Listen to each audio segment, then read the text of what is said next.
18 పడిమెట్ల పైకెక్కి గుడికేగు భక్తులకు ఎదురొచ్చే బంగారు స్వామి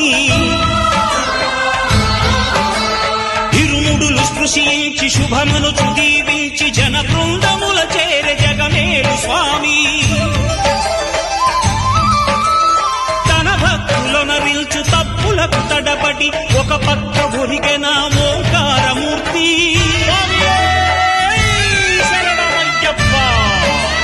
స్వాములందరూ తనకు సాయము కాగా ధీమంతుడై లేచే ఆ కన్య స్వామి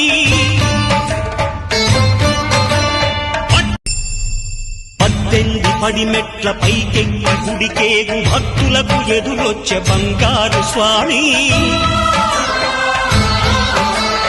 ఇరుముడులు స్పృశించి శుభమనుచు దీవించి జన బృందముల చేరే జగమేలు స్వామి